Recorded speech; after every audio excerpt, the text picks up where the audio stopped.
Ongole power office దగ్గర నిర్వహించేటువంటి అన్నా క్యాంటీన్ లో కూడా ఎన్జిఓ కాలనీ టీం ఇక్కడ వచ్చేటువంటి అన్నం కోసం వచ్చేటువంటి వాళ్ళందరూ కూడా ఎంప్లాయీస్ కానీ చిరు ఉద్యోగులు కానీ ఇక్కడ పనిచేసుకునేటువంటి ముఠా కూలీలు ఆటో కార్మికులు కానీ వీళ్ళందరూ కూడా కడుపు నింపే కార్యక్రమంలో కూడా వీళ్ళందరూ భాగస్వాములు కావడం జరిగింది.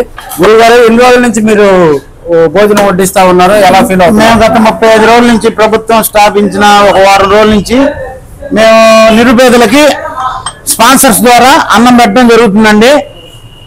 దీనికి ముఖ్య కారకులైనటువంటి బార్లు అసోసియేషన్ వాళ్ళు 47 డివిజన్ కార్పొరేటర్లు, మా 47 డివిజన్లో సీనియర్ నాయకులు, టీడీపీ సీనియర్ నాయకులు వీళ్ళందరి ద్వారా భోజనం అందించడం జరుగుతుంది. దీనికి ముఖ్య కారకులైనటువంటి స్పాన్సర్స్ ఎవరైతే ఉన్నారో వాళ్ళకి డైలీ వాళ్ళకి పారామన్నం చేయాలండి.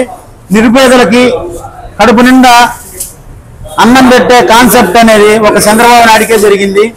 ఆ తర్వాత 5 ఏళ్ళు జగన్మోహన్ రెడ్డి ప్రభుత్వం వచ్చింది. ఆ 5 ఏళ్ళ ప్రభుత్వంలో పాపం నిరుపేదలు అనే వాళ్ళు ఆకలితో అలమాడిసి వచ్చారు.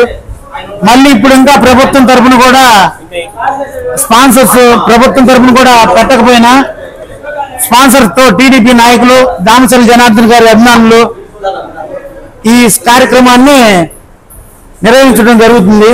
దీనికి మాకు సహకరిస్తున్నటువంటి ఇక్కడ టీం డైలీ మన మాలాద్రి యాదవ్ గారు, మన వేమూరి కొండలరావు గారి ఆధ్వర్యంలో ఈ టీం అంతా ఉంటుంది. నా పేరు అంజనాయుడు, మా పక్కన మా గోపి నాయుడు, వీళ్ళందరూ సహకారంతో ఇక్కడ ఈ క్యాంటీన్ అనేది జరుగుతుంది. సీను, వేమూరి కొండలరావు బావగారు సీను, వీళ్ళందరూ సహకారంతో ఈ క్యాంటీన్ ని డైలీ భోజనం పెట్టడం కానీ నిరుపేదలకు కడుపు నిండా ఆకలి తీర్చడం కానీ జరుగుతుంది.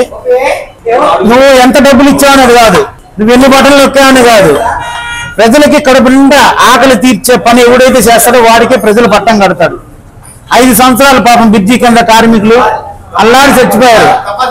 త్వరలో కూడా పవన్ కళ్యాణ్ గారి స్ఫూర్తితో డొక్కా సీతమ్మ క్యాంటీన్లు కూడా ఓపెన్ అవుతాయి. ఆల్రెడీ 2 వెహికల్స్ తిరుగుతున్నాయి. ఆ 2 వెహికల్స్ తోడు ఇంకో 2 వెహికల్స్ కూడా రెడీ అవుతున్నాయి. ఇదేంటంటే ప్రజల పార్టీ అండి. ఇది ఒక బీజేపీ, తెలుగుదేశం, జనసేన కూటమిలో ప్రజల ఆకలి తీర్చడమే, ప్రజలకు మంచి రావడమే కావాలి.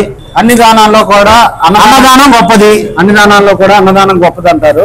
అన్నదానం వడ్డించడం అంటే అది ఒక బృహత్ కార్యక్రమంగా కూడా ఎంతో మంది నిరుపేదలకు, కొంతమంది ఎంప్లాయీస్ అయితే సాయిబాబా గుడి తదితర ప్రాంతాల్లో కూడా ఒక కార్యక్రమం లాగా వడ్డించేదానికి కూడా ఎక్కువ నేను చాలా ఆనందంగా ఉందండి. మనం తినకపోయినా బాధలేదు, 10 మంది ఆకలి తీరుస్తున్నాం అనే ఒక సంతోషం మాలో ఉంది. మా 47 డివిజన్లో మా కార్పొరేటర్ అయినట్టు వేమూరి అశ్విని గారి ఆధ్వర్యంలో, మా బావగారు అయినట్టు వేమూరి కొండలరావు గారి ఆధ్వర్యంలో, వాళ్ళ శిష్యులైతే మేమందరం, మాకు గోపి, మాలాద్రి, అంజి, కోటి, మా అందరి సీను, మేమందరి సహకారంతో 10 మందికి ఆకలి తీరుస్తున్నాం హ్యాపీనెస్ మాకుంది. అందరికి ఇట్లాంటి ప్రభుత్వాలే కావాలి. డబ్బులు ఇచ్చేది ఇవాళ నువ్వు సంపాదిస్తావు, నేను సంపాదిస్తాను, ఏ రోజు నేను సంపాదించుకుంటాం. పాపం 5 సంవత్సరాలు లాడి చచ్చిపోయారు బ్రిడ్జి కింద. అటువంటి ఆకలి తీర్చడమే మా కూటమి ప్రభుత్వం ధ్యేయం. జై జనసేన, జై హింద్.